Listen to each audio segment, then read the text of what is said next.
Shalom, shalom, povo de Deus. Nos encontramos aqui no dia de hoje para mais uma live de testemunho, onde nós vamos estar recebendo aqui o Bispo Rinaldo Jobe. Vai estar conosco contando seu testemunho, aquilo que o Senhor tem feito, tem realizado na vida desse homem de Deus. É um prazer e um carinho muito grande estar recebendo ele aqui na página, né, no Instituto Mulheres com Espada.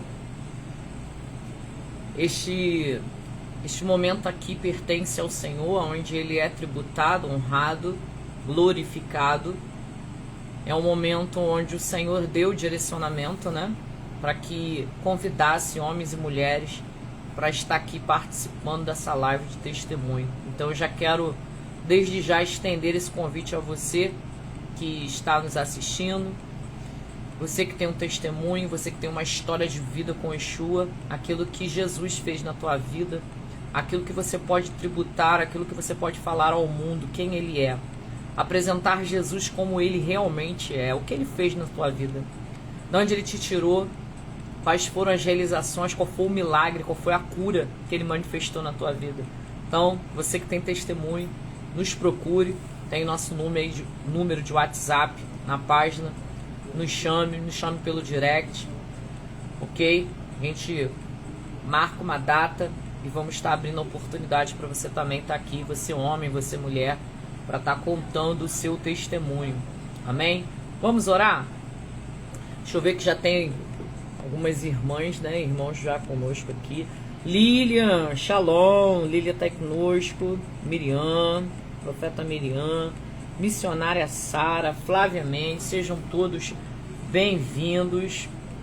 Que a paz do nosso Senhor e Salvador Jesus Cristo esteja sempre convosco. Vamos orar? Soberano Deus e eterno Pai, rendemos honra, glória, louvor ao Senhor, porque Tu és digno. Obrigado, Pai, por esse dia, por esse momento que o Senhor tem nos dado todos os dias. As Tuas ricas misericórdias têm sido conosco, Pai. Senhor, nesse momento nós já estamos em Tua presença. Apresentamos, Senhor, essa live ao Senhor, porque é o Senhor que será adorado, tributado e glorificado através da vida do Teu Filho, Senhor. Que vidas, pessoas sejam alcançadas, transformadas, libertas, resgatadas. Que esta live ela venha alcançar, Senhor, as nações, aqueles que necessitam, aqueles que precisam, e que Teu nome seja glorificado em nome de Yeshua HaMashiach. Amém, amém. Shalom, Flávia, Flávia. Caroline, shalom, shalom.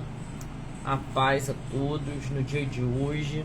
Compartilha, marca, convida alguém para participar dessa live de testemunho. Eu quero já desde já te convidar a abrir aí a tua espada, que é a tua palavra, sua Bíblia, ó, abre aí a tua espada junto comigo, abra lá no livro de Romanos, no seu capítulo 13, amém? Livro de Romanos, no seu capítulo 13, assim diz a palavra do Eterno no dia de hoje. Na minha Bíblia, ela vai estar com um título que diz assim: da obediência a autoridades. 13, no seu capítulo 1, vai dizer assim: todo homem seja sujeito às autoridades superiores, porque não há autoridades que não proceda de Deus, e as autoridades que existem foram por ele instituídas. 2. De modo que aquele que se opõe à autoridade resiste à ordenança de quem? Do reverendo? Do semideus? Da igreja? Do título? Da placa? Da marca? Não. A palavra diz que você resiste à ordenança de quem? De Deus. E os que resistem trarão sobre si mesmos o quê? Condenação. A palavra está dizendo. Eu vou repetir novamente. Romanos, no seu capítulo 13, verso 1 e verso 2. Eu vou repetir novamente. A palavra vai dizer assim: todo homem esteja sujeito a autoridades superiores. Ponto e vírgula, vamos respeitar o texto? Porque não há autoridades que não proceda de quem? De Deus. E as autoridades que existem foram por ele instituídas. Foi Deus, ok? Verso 2. De modo que aquele que se opõe à autoridade resiste à ordenança de quem? Eu preciso frisar isso aqui. É do semideus, é da placa, é da instituição, é da gangue, é do semideus? Não. A ordenança vem de Deus. E os que resistem trarão sobre si o quê? O que a igreja que aqui me assiste e me ouve? Mesmo que condenação. E aí vamos para o verso 7 que diz assim: pagai a todos o que lhes deve e é devido. A quem há tributo, tributo. A quem imposto, imposto. E a quem respeito, respeito. E a quem a honra, a honra. Meus amados, não sejam sonegadores. Não sejamos sonegadores da honra. As autoridades foram constituídas e levantadas, legitimadas pelo Senhor. Então honra, respeita. Porque eu aprendi isso um dia na minha caminhada e na minha vida e eu trago como exemplo de vida para mim. A unção que você respeita é a unção que você carrega. Aquilo que você honra, aquilo que você respeita, você traz para a sua vida. Você traz autoridade para a sua vida. Que nós não venhamos desonrar. O que tem de gente que desonra, honrar não é puxa-saco. Honrar não é estar colado. Honrar não é estar 24 horas. Honrar não é dar presente. Honrar é eu reconhecer o que aquela pessoa carrega. É reconhecer quem ela é. Reconhecer o caráter. Reconhecer a pessoa que ela é. Aquilo que ela carrega. E eu trago aquilo como exemplo de vida para mim. Ok? Não é bajulação. Bajulação é totalmente de honra. É totalmente diferente. A gente precisa entender o que é bajulação e o que é honra. Mas nós vivemos num tempo hoje onde as pessoas se esqueceram da palavra da honra. Esqueceram de honrar principalmente a Deus, né? Porque primeiro é o reino. É um dos mandamentos dele. Primeiro é o reino. Primeiro é o Senhor, né? Amar ao Senhor acima de todas as coisas. Todas. Todas. E depois amar o quê? Ao teu próximo como a ti mesmo. O texto e os mandamentos vai dizer que eu preciso honrar, principalmente pai e mãe, para que prolongue meus dias na terra. A desonra, muitas das vezes, já está começando dentro de casa. A desonra a Deus, muitas das vezes, a gente vê e é nítido. A desonra a Deus. Eu digo que honro a Deus, mas eu não honro nas minhas atitudes, eu não honro nos meus pensamentos, eu não honro com o meu comportamento. Honrar a Deus apenas de lábio é muito fácil, mas honrar a Deus é com as minhas atitudes, é com aquilo que eu faço. Eu sempre digo isso e é verdade. Sabe qual é o momento que Deus mais te observa? Sabe qual é o momento maior que Deus está te vendo? É o momento que ninguém te vê. É o momento em que você está no esconderijo, é no momento que você está sozinho, é no momento que você pode dar jeitinho, é no momento que você pode burlar sistemas e regras e lei. É nesse momento que você pensa entre paredes, entre aspas, perdão, que você está sozinho e ninguém está te vendo e ninguém vai saber. Bobinho e bobinha. O Senhor vê e contempla tudo. tudo é registrado no livro da vida. E naquele grande dia, o livro será aberto. E só existe um que é digno de abrir. Apocalipse vai falar sobre isso. Só existe um que é digno de abrir. Então, o momento que Deus mais te observa, meu amado, é quando você está só. No templo, na igreja, na rua, no trabalho, é fácil. Mas Deus está te observando o que você está fazendo quando você está sozinho. Ok? Bispo, o senhor já está aqui? Escreve nos comentários. Porque às vezes não aparece para mim quando a pessoa entra. Tá bom? Só para me poder saber. Que aí eu já vou mandar o convite para o senhor. Quero deixar o senhor bem à vontade. Queremos te ouvir, saber sua história, o que Yeshua fez, né? Porque muitas das vezes as pessoas olham, né, para a pessoa, mas não sabe a história, não sabe da onde a pessoa veio. A gente só olha dele, a essência dele, aonde ele estava quando ele teve um encontro com Yeshua. O que o Senhor fez na vida dele? É um prazer receber o Senhor aqui com muito carinho, né? Acompanho o Senhor, já não é de hoje, já é bastante tempo já. Mas por causa das agendas e compromisso, eu queria tanto entrar na aula do discipulado que o Senhor dá, mas ainda vai chegar esse tempo. Amém. Mas é uma honra recebê-lo aqui. Tem muitas pessoas que estão aqui nessa live hoje que acompanham o Senhor, tem um carinho especial pelo Senhor. Então, fica à vontade. Minha história escreveu Jesus. Bispo Rinaldo, vamos te ouvir. Hoje vamos saber o que o Senhor fez na tua vida, o que o Senhor pode compartilhar conosco hoje. Shalom a todos. Shalom à apóstola Alessandra, que ainda não nos conhecemos pessoalmente, mas uma alegria poder, pelo menos virtualmente aqui, né? Já compartilhamos algumas mensagens, e já acompanho alguns testemunhos, já vi alguns outros trabalhos da apóstola, e com isso tivemos essa conexão, né? E poder estar aqui e contar a história que Jesus escreveu a meu respeito.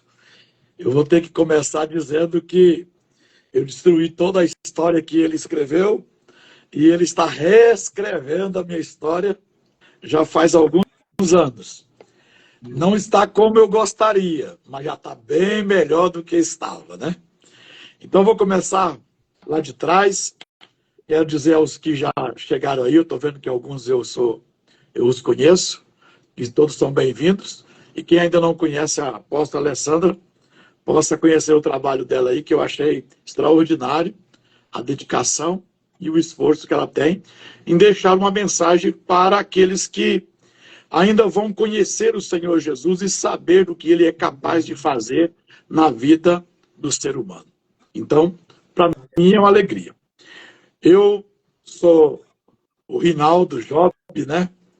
E moro em Primavera do Leste desde 2003.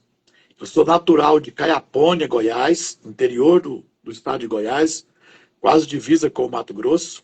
Nos mudamos para o Mato Grosso, eu ainda era criança de aproximadamente 7, 8 anos. Minha mãe já era convertida, quando minha mãe se converteu ao Senhor Jesus.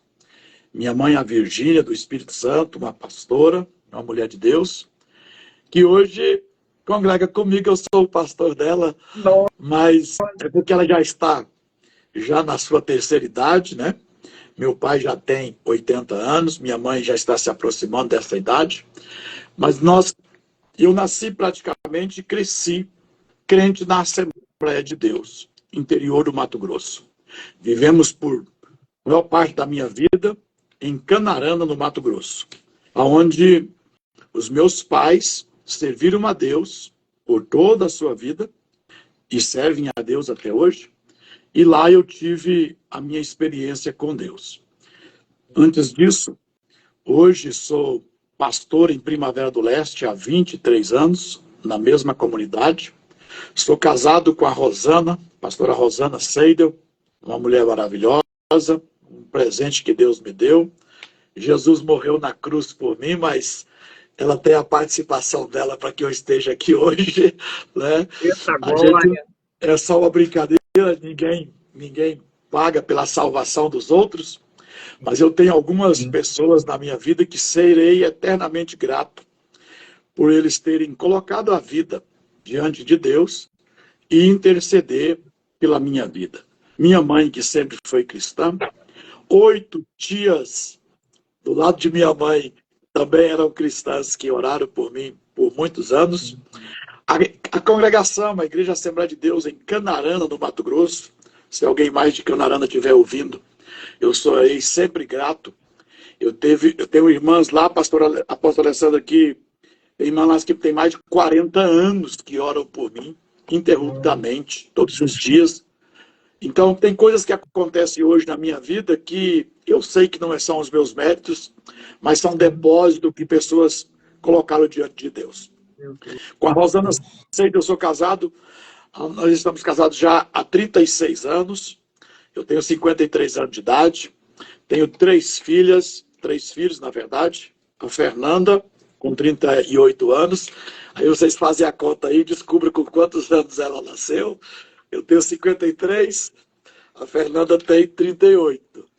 A Bruna Letícia, que é minha segunda filha, que tem 33, 32, 33. E o Bruno, que é o meu caçula, que é solteiro, tem 28 anos. Tenho 3 netas, né? 3 netos. A Liz, olha aí, ó, mudaram a data aí, ó. Perdão, Fernanda, errei. Foi a emoção, né? Perdi a data da filha. E Eu tenho uma filha também chamada Letícia. olha que maravilha. Então eu tenho a Bruna Letícia, e a Bruna Letícia tem a Susan e o Aaron. Uma vai fazer 3 anos e o outro vai fazer 1 ano. E a Fernanda tem a Liz, que já vai completar 3 anos. Que fiquei bobo depois que esses meninos nasceram, né?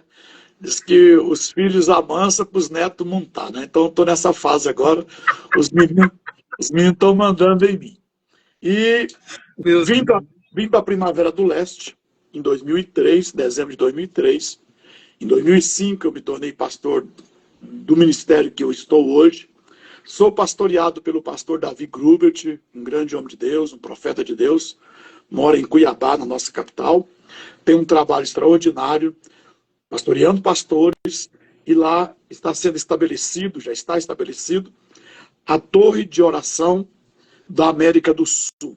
Nós estamos no centro da América do Sul, e lá está sendo estabelecido um centro de adoração 24 horas. Já trabalhamos por isso há muito tempo. Minha história começa com a mudança dos meus pais, do interior de Goiás para o Mato Grosso, no tempo em que o Mato Grosso era famoso por produzir muito grão, principalmente na época, o arroz. Chegamos lá, eu muito criança, cidade pequena, minha mamãe crente, meu pai ainda não era.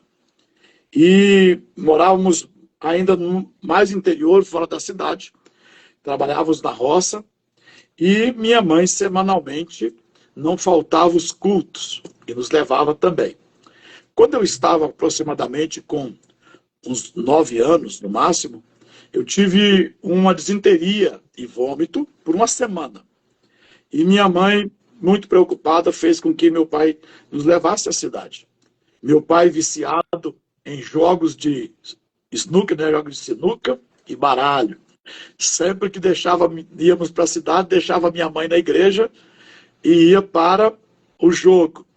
E muitas vezes nós voltávamos para casa depois do culto e meu pai chegava na outra semana. Isso já aconteceu muitas vezes. Vi nesse tempo minha mãe correr lágrimas e chorar, mas ouvir o conselho, principalmente de 2 pastores. O pastor Antônio Alves, que se ele ainda estiver vivo, nós perdemos o contato. Ele também estava no interior do Mato Grosso, mas nós perdemos o contato. E o pastor Bertoldo Grubers, que foram os pastores de minha mãe, antes que eu entendesse realmente da fé cristã. E esses 2 homens ensinaram minha mãe a ganhar o marido sem palavras. Seria muito interessante se a senhora conhecesse a minha mãe.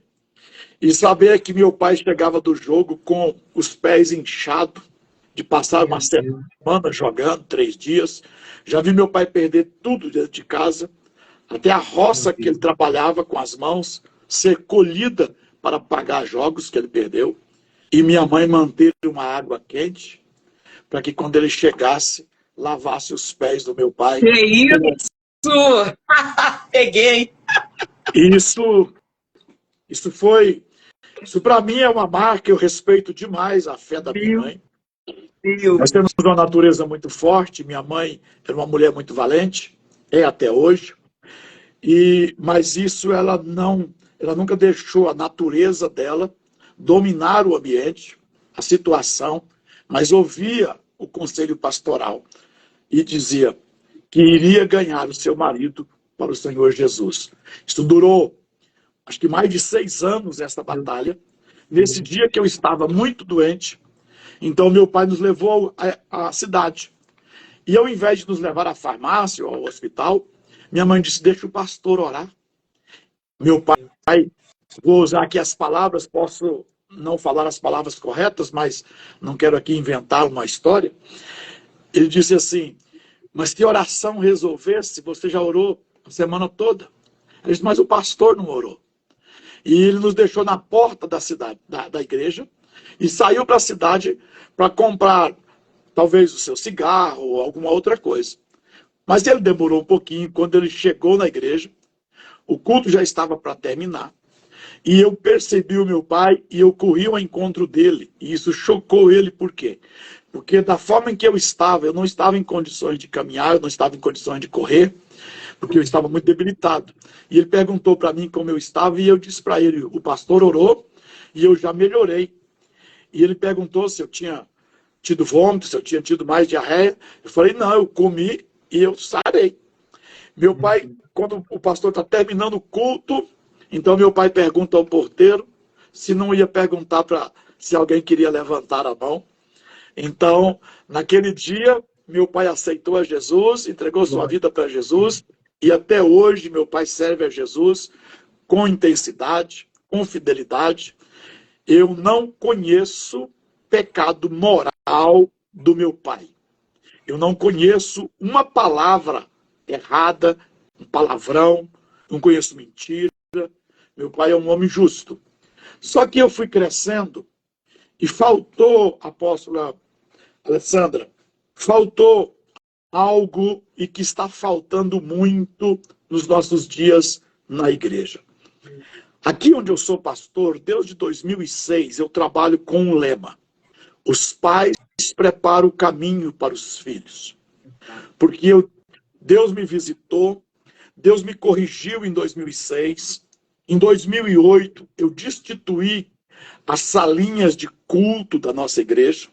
Eu tinha 2 casas que eu alugava, lateral com a igreja, com salinhas divididas em faixa etária de 3 em 3 anos. Destituímos e implantamos um trabalho aqui, que as mães devem ler a Bíblia para os seus filhos todos os dias, até os 13 anos de idade, pelo menos 20 vezes. Então eu tenho hoje aqui um grupo de pessoas, não somos muitos, mas muitas mães, muitas crianças, muitos adolescentes. Aqui eu tenho muitas crianças que com menos de 6 anos de idade têm mais de 10 leituras da Bíblia. E eu sei que essa nossa cidade vai ser conhecida no mundo, é uma visão que Deus instituiu e que está na Escritura Sagrada. Então aqui nós trabalhamos por quê? Porque eu não quero que repita com os filhos das pessoas que eu pastoreio o que aconteceu comigo. Eu literalmente cresci na igreja, mas não me ensinaram o que eu deveria fazer. Me ensinaram o que eu não deveria fazer. E colocaram regras que nem Deus impedia que eu fizesse, mas os homens impediam. Sim. Eu vivi em uma época, apóstolo, que a gente não podia assoviar. Você não podia fazer. Porque os pastores diziam que nós estávamos zombando de Cristo e invocando demônios. Nós não podíamos chutar uma bola porque estava chutando a cabeça do diabo. Então era assim que tinha que chutar mesmo, né? Mas eles não deixavam a gente chutar a bola. E tantas outras coisas. E quando eu tive, e a gente não pode esquecer da herança de iniquidade que todos nós herdamos. E se alguém não se posicionar para romper esta cadeia de iniquidade que nós herdamos, ainda que permaneçamos na igreja e sejamos salvos, teremos influência dessas cadeias de iniquidade. Sim. Eu não conheço o pecado moral do meu pai, mas do meu avô paterno, eu não conheço um ato de integridade dele. Eita. Dos lados da minha mãe, eu não conheço nenhuma injustiça do meu avô, mas o pai da minha mãe também não foi exemplo de cristão, pois foi prostituto. Manteve por décadas casos escondidos. Os dois tiveram morte trágica, apodrecendo em cima de uma cama, que é a promessa de Provérbios e de Apocalipse 2, que aqueles que não aprenderam o ato de justiça, não aprenderam a se purificar, se santificar, são salvos, mas vão pagar com a sua própria carne. A minha avó paterna era feiticeira, que tive a graça de pregar para ela há não muitos anos atrás, antes dela falecer, e ela aceitar a Jesus, aonde ela estava até doente e machucada de demônios se materializar dentro de casa e tocar no corpo dela. E a minha avó materna foi cristã por muitos anos, mas não entendeu também o ato da purificação, da justificação. Era crente, profetizava, Deus usava. Tinha algo espiritual para os outros, mas não teve para si. Morreu apodrecendo em cima de uma cama também. Então hoje eu tenho uma linha de ensino sobre arrependimento, conversão, fruto de arrependimento, fruto de justiça, santificação, novo nascimento. Não é aceitar Jesus e nascer de novo. Existe um processo que, se você não aprender esse processo, você vai para o céu, você tem o seu espírito salvo, mas aqui você não tem vida abundante. E aí, Exatamente. que é o que a maioria da igreja hoje sofre. Sim. Gosta em fogo, mas não tem saúde, não tem prosperidade, não tem paz, não tem alegria.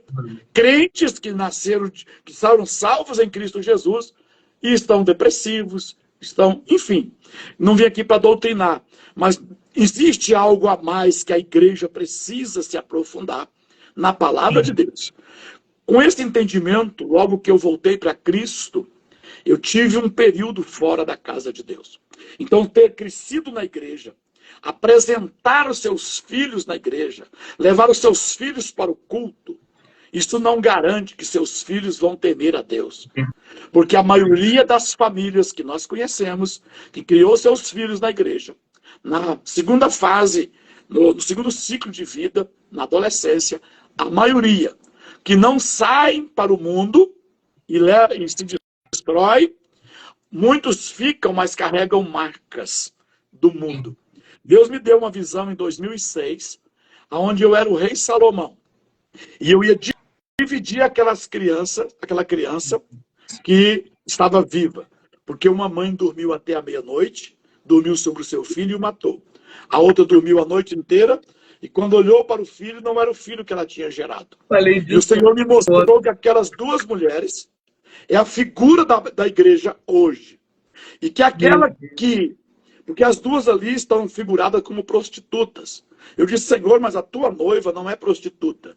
Ele diz, mas esta que está na mídia está sendo prostituta porque ela só faz pelo resultado. Então segura aí. Todas as pessoas que pregam, que cantam, que evangelizam, que discipulam, que fazem até uma live como nós estamos fazendo aqui. Mas se o propósito é o resultado, é prostituta. Eu não estou dizendo que alguém não possa receber, que alguém não possa se levantar aqui, apóstolo aí, abençoar a sua vida, ofertar na sua vida. Mas o propósito não pode ser este. Por quê? Exatamente. Porque nós somos a noiva e nós valorizamos a relação, não o resultado. E naquela época Deus me mostrou que eu estava fazendo aula de direito penal e que dormir ali não é o sono natural, é negligência, imprudência e imperícia. Então aquela mãe foi negligente na criação do filho, foi imprudente na criação do filho e foi imperito na criação do filho. Por quê? Porque não conheceu a Deus e não fez com que seu filho conhecesse a Deus. Oséias 4 diz que porque eu não quis conhecer a Deus, então Deus vai me rejeitar e vai rejeitar os meus filhos. E se eu insistir em não conhecer a Deus, Deus vai transformar a honra dos nossos filhos em vergonha.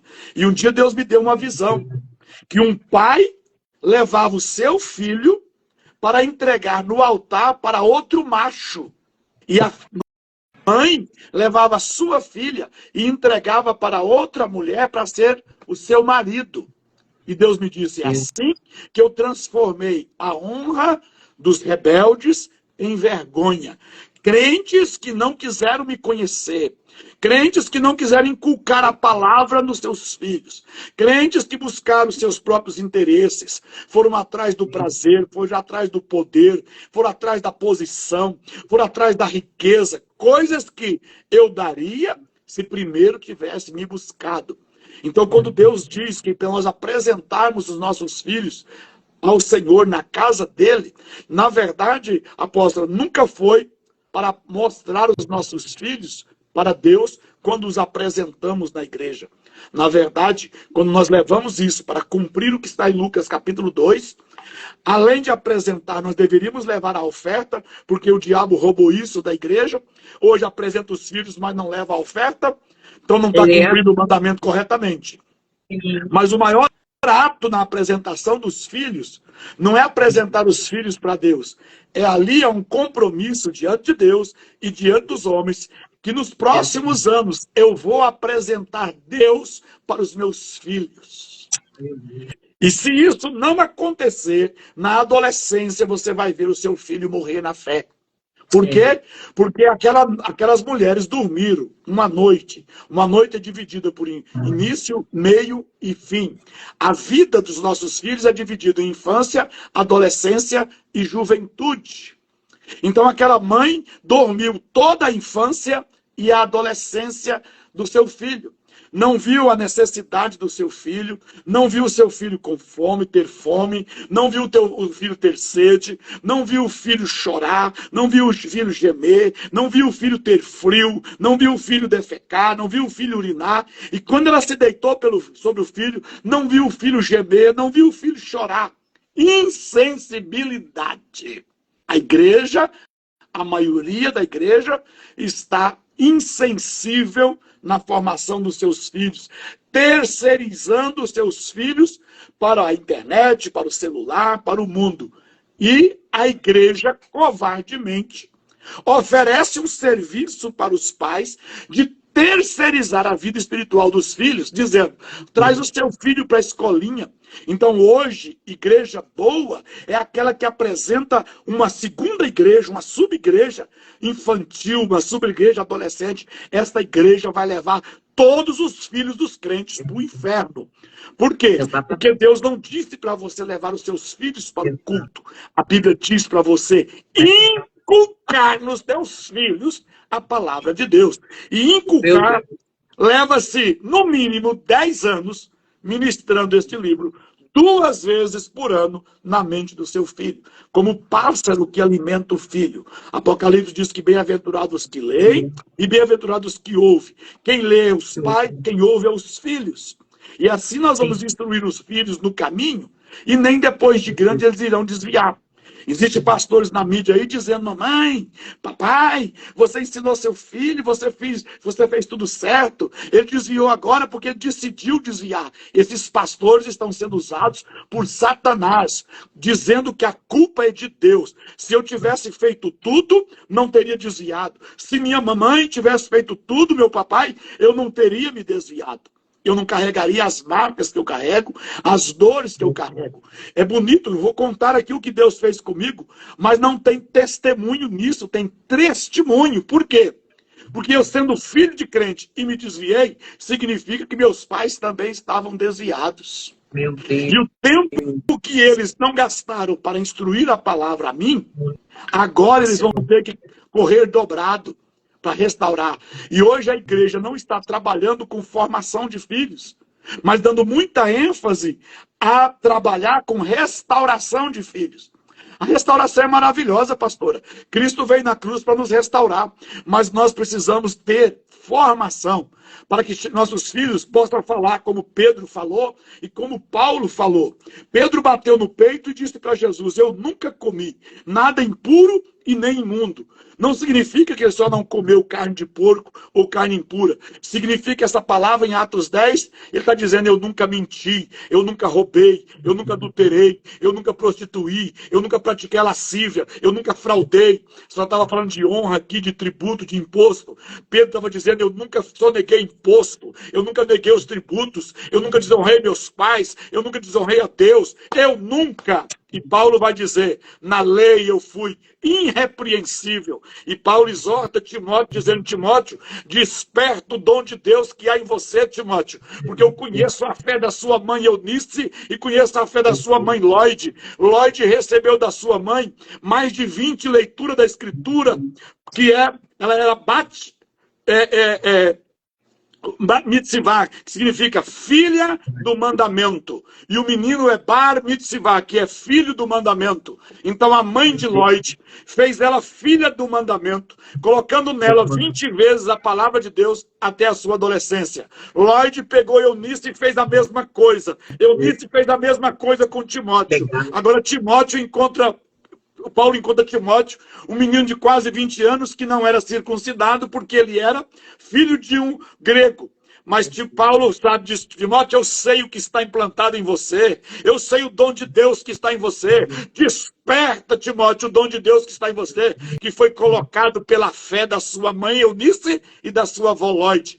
Mas os crentes esqueceram disso. E quando nós não colocamos a fé nos nossos filhos, que é a palavra, não é a fé ouvida, me encanta muito e me dói que nós estamos trabalhando com a mente, com a psicologia, e não estamos trabalhando com o espiritual. Nós alimentamos os nossos filhos com história. Então nossos filhos sabem contar as histórias de Davi, de Sansão, de Jefté, de Gideão, dos apóstolos, dos profetas. Mas quando eles enfrentam o mundo, eles não replicam esta fé. Por quê? Porque é só intelecto, não alimentou o espírito. E já falando disso, eu convido a apóstola também a nos conhecer aqui no Mato Grosso, todos os anos, de 12 a 15 de dezembro, não importa os dias da semana, sempre será de 12 a 15 de dezembro, nós temos uma conferência que a base é o que eu acabei de falar aqui: os pais preparam o caminho para os filhos. Então, todos estão convidados. Se vierem, eu dou a refeição. Não dou conta de dar a hospedagem para todo mundo. Os primeiros eu dou a hospedagem, quando a gente dá conta, depois. Mas pode nos pedir informações que a gente dá essa informação. Então, voltando aqui para a minha vida. Aquela mãe, apóstolo, uma dormiu sobre o filho e o matou. Dormiu a noite inteira. Até a meia-noite, dormiu a infância e a adolescência. A outra dormiu a noite inteira, dormiu a infância, a adolescência e a juventude. Quando olhou para o filho, aquilo que ela sonhava que o filho ia ser espiritualmente, não era o filho que ela tinha gerado. E hoje, muitos homens de Deus, muitas mulheres de Deus, que quando olham para os seus filhos, literalmente, cresceu na igreja. Como que eu vou olhar para o meu filho que cresceu na igreja e hoje está no presídio? Como que eu vou olhar para um filho que cresceu na igreja, hoje está no prostíbulo? Como eu vou olhar para os meus filhos que cresceu na igreja e hoje está nas drogas, no crime, longe de Deus, na idolatria, na feitiçaria? Que crentes é esse que quando vai para a escola é vencido por um professor ateu lá na faculdade, lá no ensino médio, que rouba deles a fé? O quanto mesmo nossos filhos estão edificados? Precisamos pensar nisso. Então a maioria dos crentes, pais, estão desviados.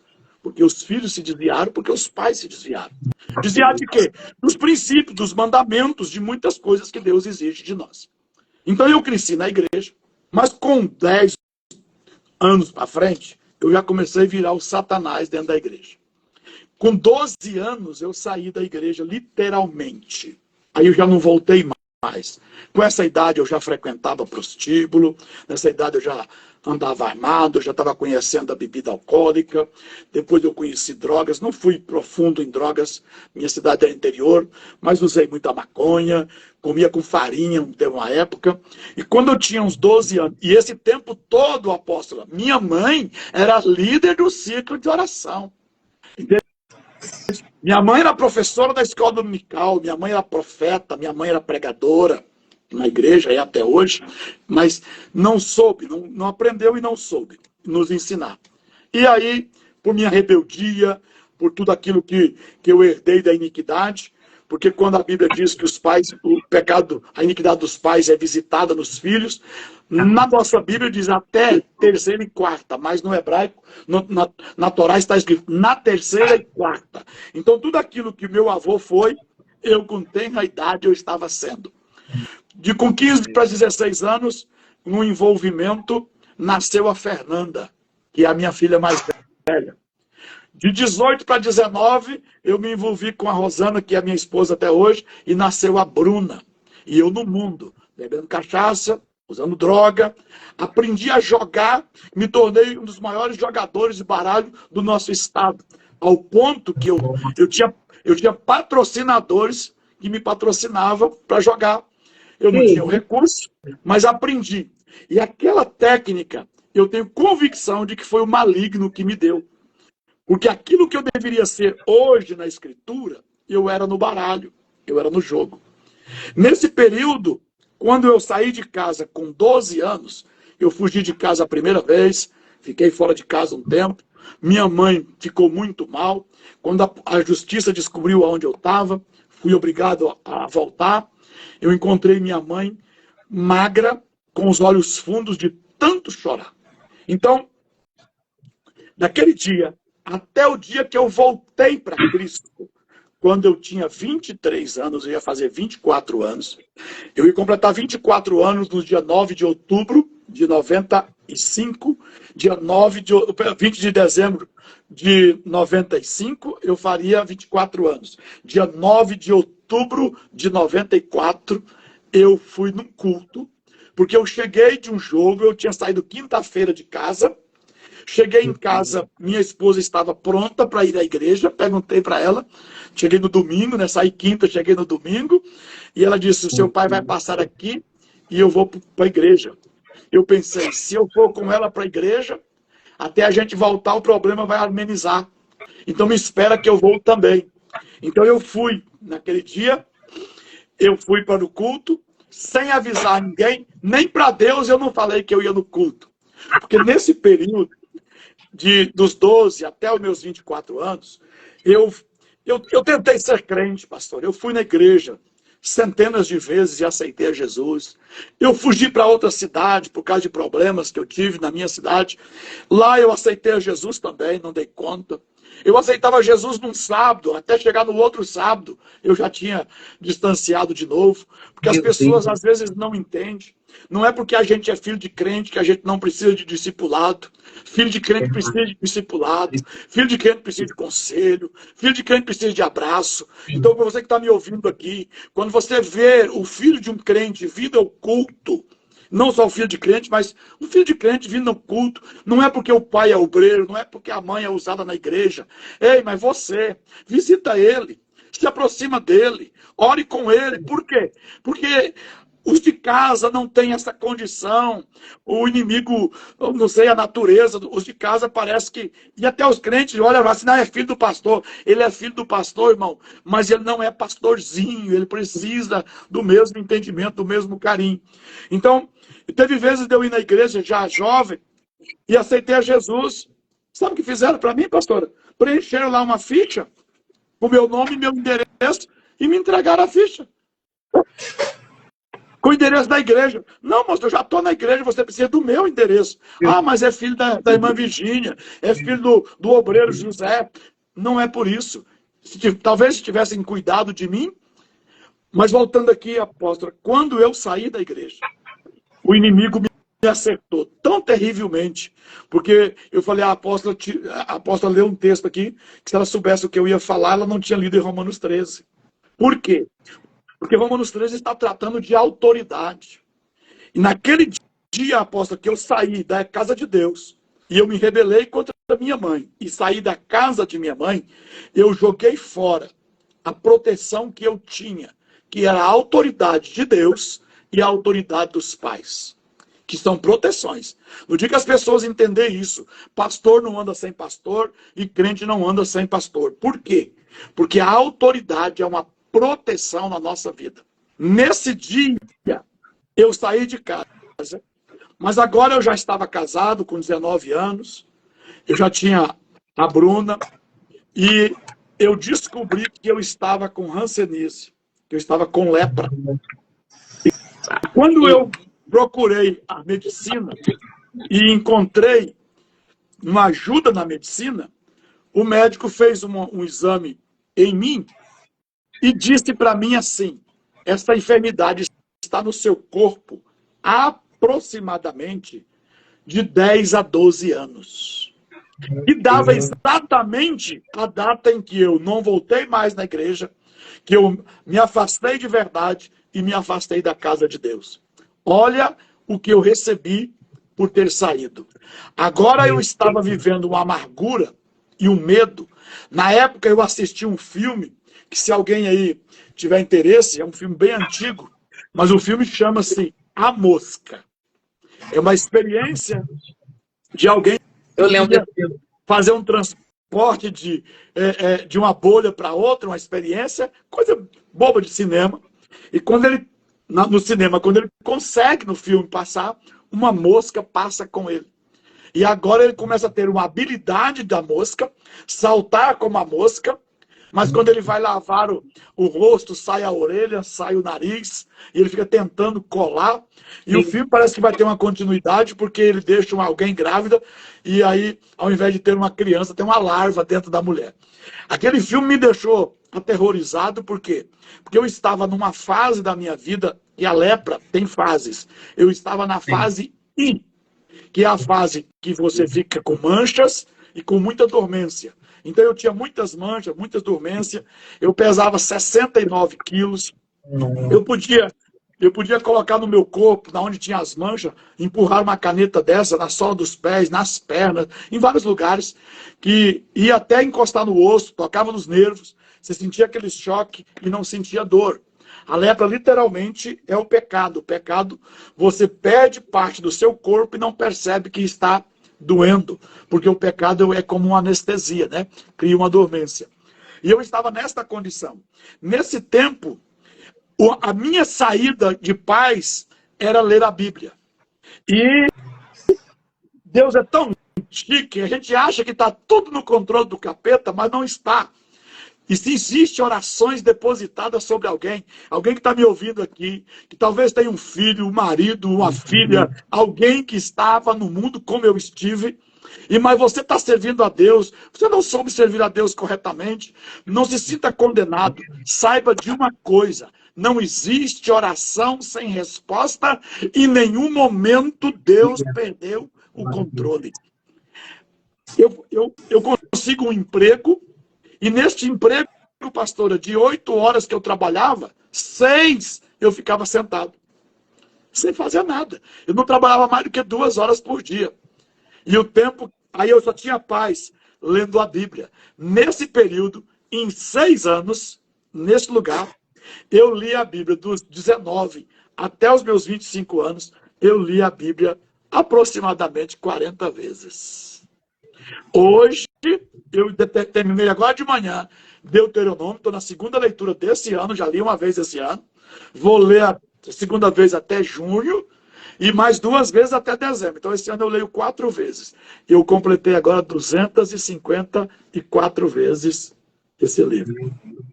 E é isso que nos faz ser crente. Não sou melhor do que ninguém, mas eu tenho muita coisa guardada em mim, que isso me faz ter vantagem em muitas situações, quando o inimigo quer nos atacar. Nesse tempo eu tinha paz lendo a Bíblia. Então eu lia a Bíblia. Bebia cachaça, fumava maconha, jogava, prostituía, adulterava, mentia, fazia de tudo. E lendo a Bíblia. Aí você pensa, mas resolveu de quê? Apóstolo, hoje tem dias que eu abro a escritura e vou falar, eu lembro que de uma mensagem, imagem daquela época, que Deus colocou no meu espírito a palavra de Deus. Deus estava no controle. Mas quando eu estava assim, na maior fase de desespero, por causa da doença, eu cheguei a pensar em tirar até a minha vida assim. Eu nunca fui um cara depressivo, eu sempre fui explosivo. Eu não tenho depressão, eu tenho explosão. Eu sou sanguíneo. Mas eu já cheguei em casa, coloquei a arma na cabeça da minha esposa, coloquei a arma na cabeça da minha filha. Eu pensava, eu mato ela, mato a criança e eu me mato. E quando eu estou fazendo isso, a minha televisão estava ligada. E naquele dia estava pregando um homem chamado Ronaldo Dídimo. A Igreja Universal tinha um culto que começava à meia-noite às 6 da manhã. Era o tempo que eles tinham de televisão naquela época. E esse homem estava pregando. Eu já fui em Portugal várias vezes e não consegui encontrá-lo. Ele foi embora para Portugal, quando ele chutou uma Aparecida aqui no Brasil, e por causa da perseguição ele foi para Portugal. Você deve conhecer essa história. E eu espero ainda em vida encontrar esse homem. A minha vida começou a ter uma mudança nessa madrugada. Quando eu estava pensando no que eu ia fazer, o Ronaldo pregando lá, o Ronaldo Dídimo pregando na televisão, disse assim: ei, você aí, que está com a arma na mão, querendo destruir a sua família, não faça isso com a sua esposa, não faça isso com a sua filha, não faça isso com a sua vida, porque Deus tem um propósito com a sua vida. Pastor, eu me virei para a televisão, o revólver caiu da minha mão, e eu fiquei numa vergonha muito grande, eu não sabia o que fazer, comecei a chorar, nisso a minha esposa acordou. Eu só fui contar isso muito tempo depois. Hoje eu conto para que Deus possa confirmar no coração de alguém que talvez esteja desesperado, que em qualquer situação há esperança. Deus está esperando você tomar uma atitude. Eu não estou aqui, não quero, o meu passado não é para vanglória, é para vergonha, mas eu cheguei nesse nível e Deus estava lá e estava no controle. Dali para frente eu comecei a falar com Deus e dizer: Deus, eu não sou crente porque eu não consigo. Eu tenho vergonha de ir na igreja porque eu chego lá, eu tenho vontade, mas eu não consigo. Um dia eu sentei de madrugada, no meio-fio da rua. Eu não tinha vontade de voltar para casa, eu não queria ficar lá onde eu estava. Me bateu um desespero e eu sentei no meio-fio da calçada e chorei por muito tempo. Eu disse: Deus, se o Senhor pelo menos me tirasse do ambiente onde eu estou, do trabalho, eu ia ser crente. Nesse tempo eu envolvido com adultério, envolvido com tanta coisa.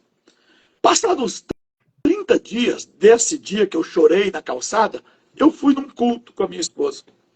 Cheguei lá, o pastor pregando, como eu era conhecido na cidade, eu era uma cidade pequena, meus pais crentes, tinha gente lá que me conheceu na igreja, antes de eu sair da igreja, e estava lá ainda. Todo pregador que ia pregar apontava para mim: hoje é seu dia de reconciliar, e não reconcilia. Coisas que eu falo para os meus obreiros: não faça essa intimidação para alguém que vem no culto. No momento certo ele vai chegar, ele vai ir. Não sou contra fazer o apelo, mas o apelo não pode ser insistente e não pode ser almático. Porque se for pela alma, você não fica. Tem que ser o espírito convencer. Então levantou um dos pastores, que eu respeito muito, está com bastante idade agora, ele deve estar chegando nos 90 anos. Ele levantou e quando ele levantou do púlpito, pastor, eu sentado lá no meio da nave da igreja, eu falei: ele vai vir aqui. E eu tentei levantar, sair do culto para que ele não falasse comigo. Eu fiquei pregado no banco, não dava conta de sair. Ele chegou e disse: Rinaldo, você quer reconciliar hoje? Eu falei: eu não quero, eu não dou conta. Ele disse: mas você quer uma oração para Deus te libertar? Eu falei: eu quero. Então ele me pegou pela mão, me levou para frente. A igreja toda ferveu pensando que eu estava reconciliando. Ele precisou avisar a igreja: falou: não, nós só estamos orando por ele, porque ele quer uma libertação para ele servir a Deus. 45 dias depois, pastora, eu chego de casa de uma quinta-feira, domingo à noite, na igreja, na minha esposa. Vou para o culto. Lá tinha um menino chamado Alex.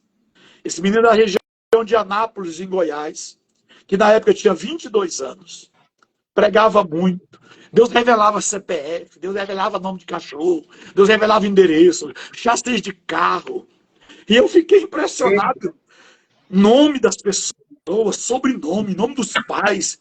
Hoje o diabo está usando muita gente aí e usando até tecnologia para mentir, mas o dom é de Deus. Deus ainda continua revelando. Naquele tempo não tinha internet, naquele tempo não tinha celular, naquele tempo não tinha rede social e Deus sempre revelou, Deus sempre falou. Eu sentado no meu banco, pensei comigo, mas como é que Deus sabe meu nome? Como é que pode Deus saber minha identidade?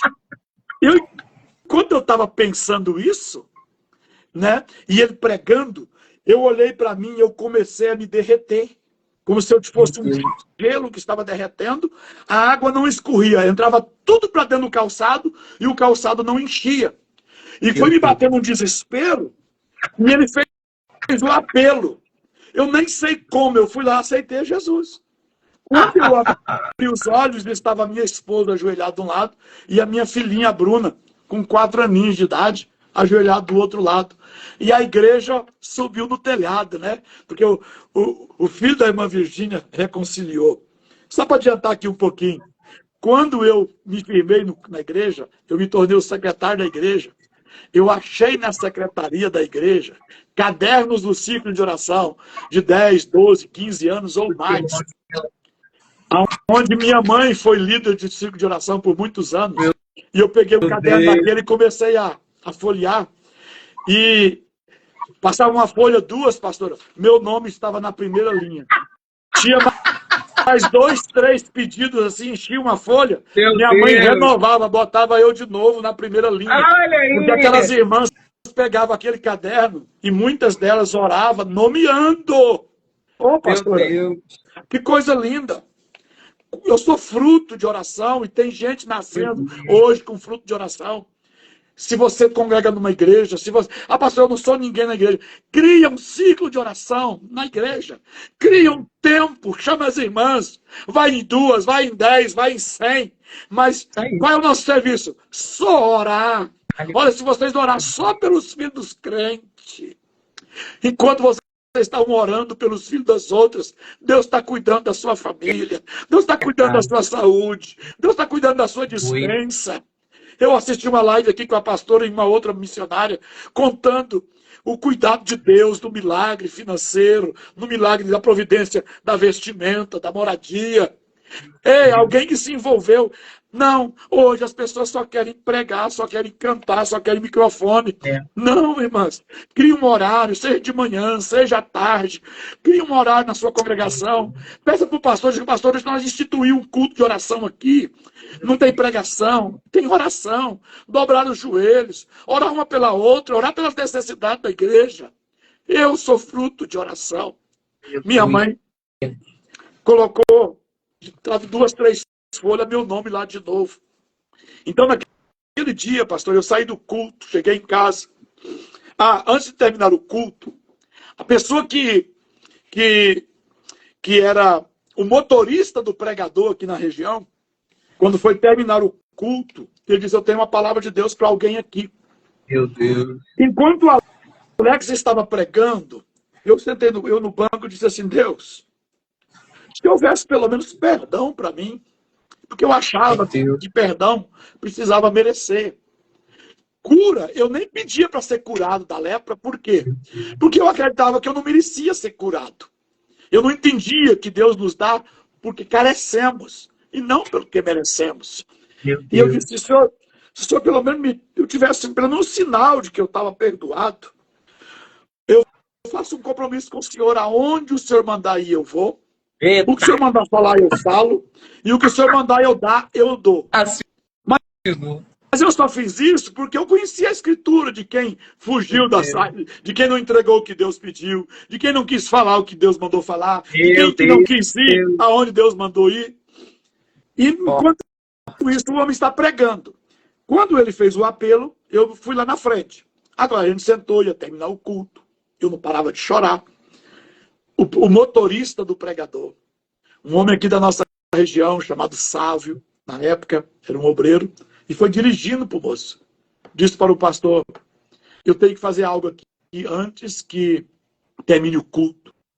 Deus falou comigo: tem alguém aqui que tem hanseníase e pediu um sinal a Deus. E essa pessoa disse: o que o senhor mandar falar, eu falo. Aonde o senhor mandar ir, eu vou. E o que o senhor pedir, eu dou. Eu falei: olha, tem alguém aqui com hanseníase e pensou a mesma coisa que eu. Porque eu nunca imaginei que era eu. Hoje, um pastor que já foi para o céu, agora na pandemia, pastor Ademir Nogueira, era o porteiro da igreja. Me conhecia, sabia a minha história, sabia que eu estava doente. Todo mundo naquela igreja sabia que eu estava doente. Apontou para mim e disse: é você. E eu disse: não. Eu achando que era outra pessoa. Então, Deus usando o sábio em revelação, disse: se você não vier, eu te chamo pelo nome. Que isso? Eu falei: então não sou eu, porque Deus não conhece o meu nome. Ele é lindo demais. E eu estava assim no meio da nave, não sei, talvez no máximo umas 400 pessoas na igreja. Ele apontou para mim e disse: você aí de camisa florada. Eu estava com a camisa toda de flores. Eu era fã de um homem chamado Bolinha, que tinha na televisão. Depois que eu me converti, eu entendi porque que eu gostava das roupas dele. Era por causa da prostituição que ele propagou no Brasil. Foi o primeiro homem a colocar mulheres peladas, nuas, na mídia. Então era um espírito que fazia com que eu gostasse daquele tipo de roupa. Ele disse: você aí de camisa florada. Eu olhei para trás, você que olhou para trás. Deus está me dizendo que você tem hanseníase, que você fez um compromisso com Deus. De que fala o que ele mandar, dá o que ele pedir e vai aonde. Você fez esse compromisso com Deus? Eu falei: eu fiz, eu pensei. Ele disse: então vem aqui que Deus vai te dar uma prova de que ele te perdoou. Aleluia. Poderoso. Pastor, Esse é o nome. eu ajoelhei lá na frente e ele fez uma oração. Eu tinha manchas na perna, grandes. Quando eu apertei a primeira mancha, onde era dormente, e eu senti. Isso foi 9 de outubro de 94.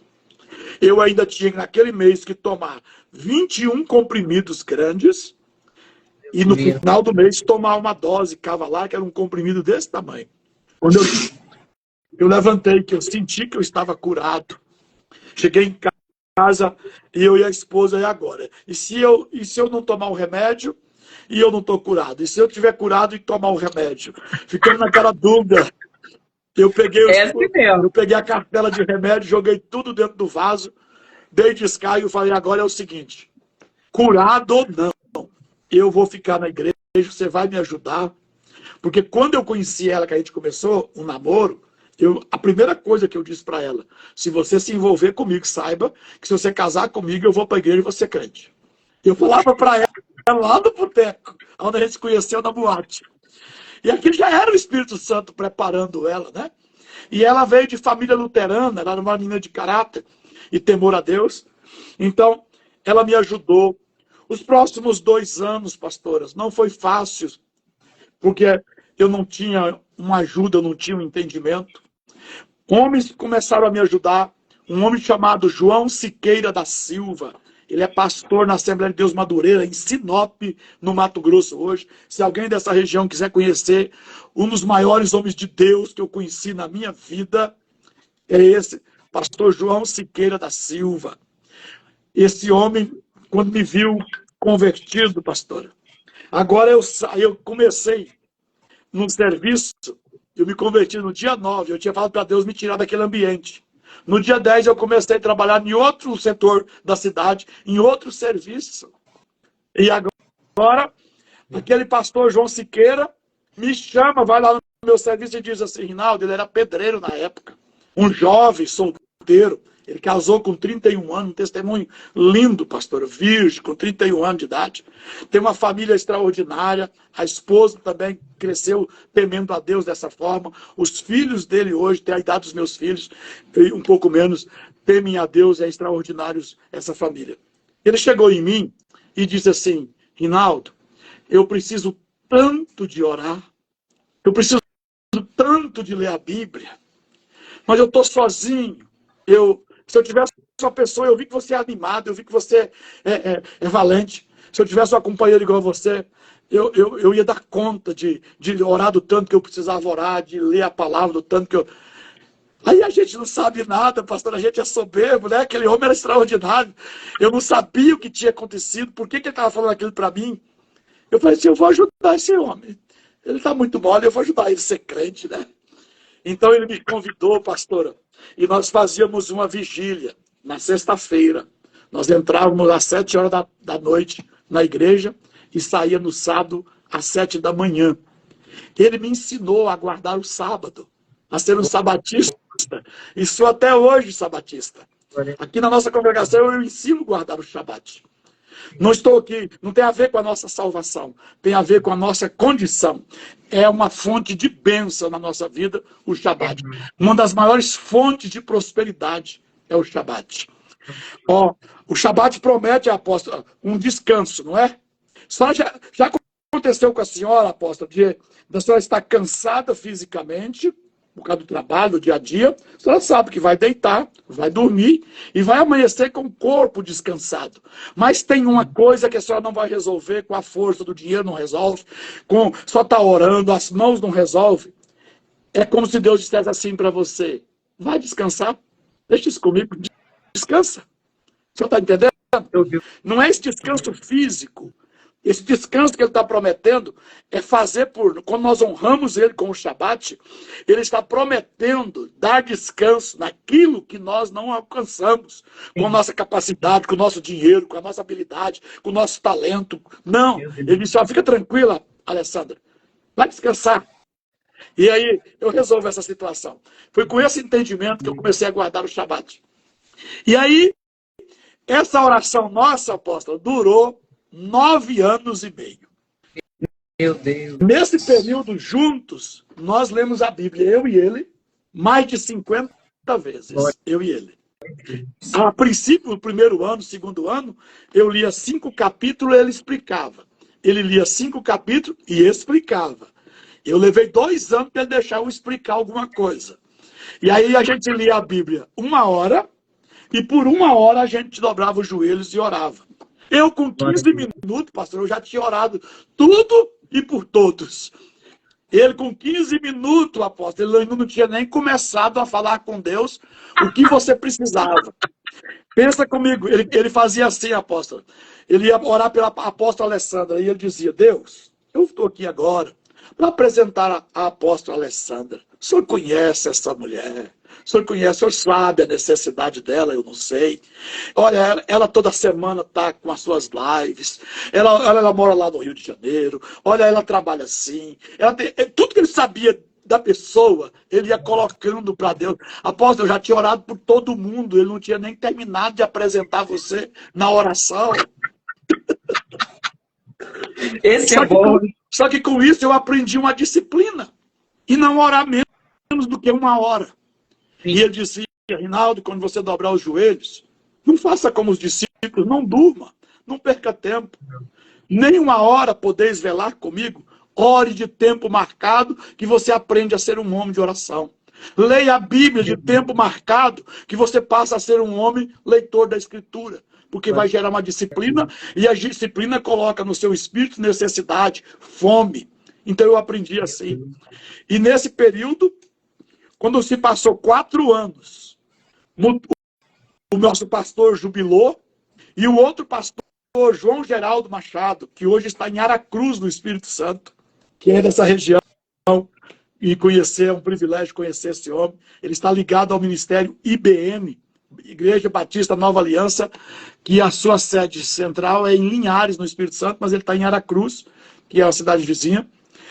O apóstolo João Geraldo, que tinha nascido nesta igreja na fé, na pregação desse pastor João Siqueira, que estava me ensinando a orar, né, e eu pensando que eu estava ajudando ele, tinha se convertido anos atrás, tinha ido enviado para a cidade chamada Peixoto de Azevedo, aqui no norte do Mato Grosso, e agora, mais de 4 anos depois, no ano que eu me converti, tinha 4 ou 5 meses que ele tinha ido embora. E agora, 4 anos que eu estou na igreja, ele volta para dirigir a congregação aonde ele converteu. E era um homem muito animado, usado por Deus. Eu vi sinais, eu vi maravilhas, eu vi prodígios na mão deste homem. Eu vi, pastor, ele para a chuva. Meu Deus. E é assim até hoje. Ele está lá. Quem tiver o privilégio de conhecer, saber que ele é um homem de Deus. Parar uma chuva, eu achava que essas coisas só tinham na Bíblia. Aí, hoje até eu tenho ousadia de fazer isso, mas na época eu não tinha. E aqueles homens se tornaram referência para mim. E agora ele chegou, e nós tínhamos muitas congregações no campo, e eu era animado para tudo, né? Então um dia saiu João Geraldo, que era o pastor presidente, João Siqueira, que era esse jovem, solteiro ainda, que estava cuidando de mim, me discipulando, e nós fomos para uma congregação. Na viagem, eu no meio aqui, na verdade eu estava dirigindo, e os dois conversando, eu entrei, eu peguei a conversa. E o João Geraldo perguntou para o pastor João Siqueira: e aí, o menino já conhece Deus?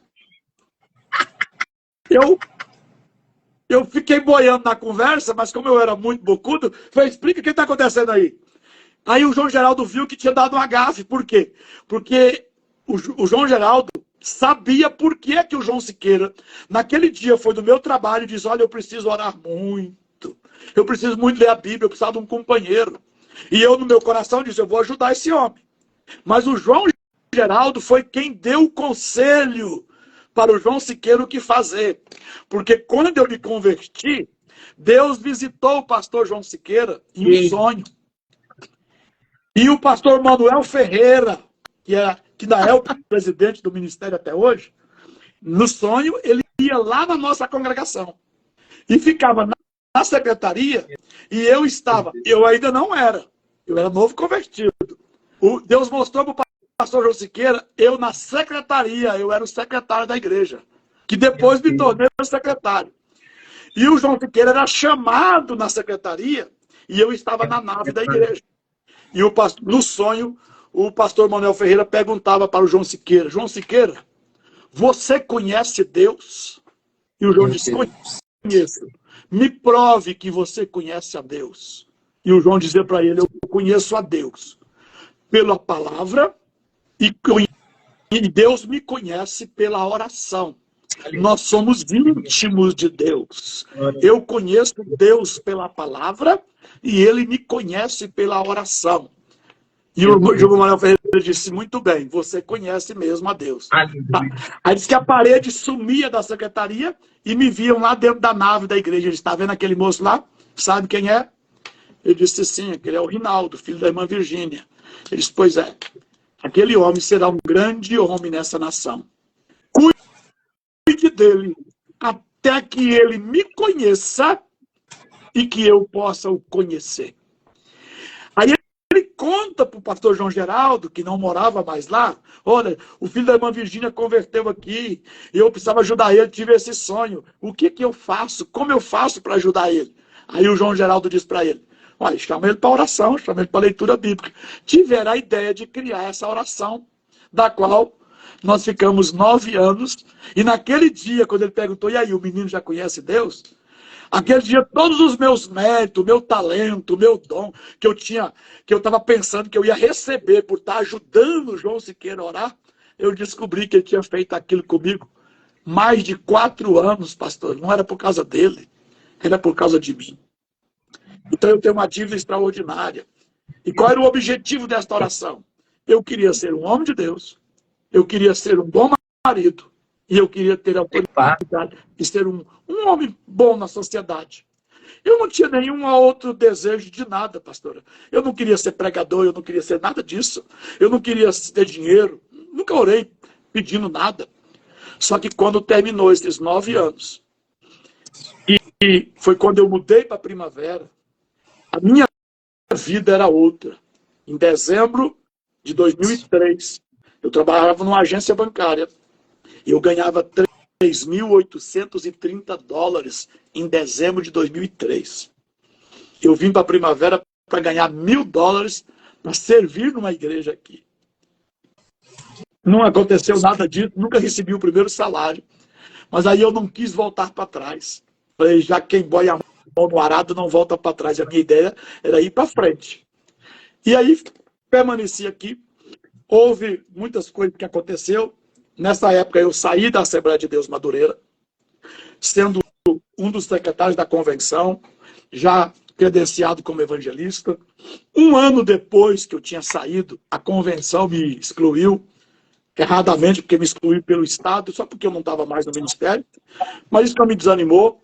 E eu fiquei aqui congregando com o pastor Davi Grubert, que é o meu pastor até hoje, que é filho do meu primeiro pastor, lá em Canarana, o que orou por mim quando eu estava com desinteria e vômito.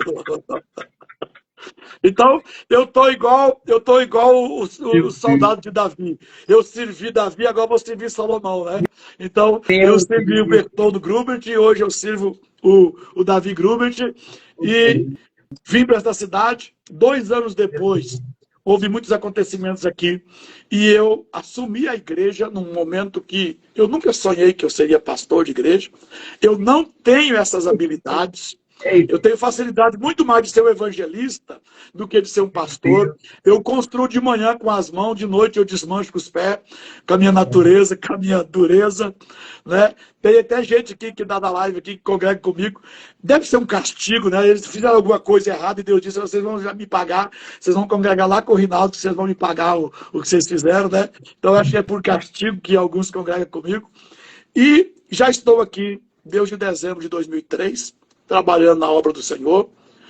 Não sou diferente de ninguém, não tenho nada melhor do que os outros, mas eu sei de uma coisa: a palavra e a oração gera uma pessoa firme, consistente e permanente.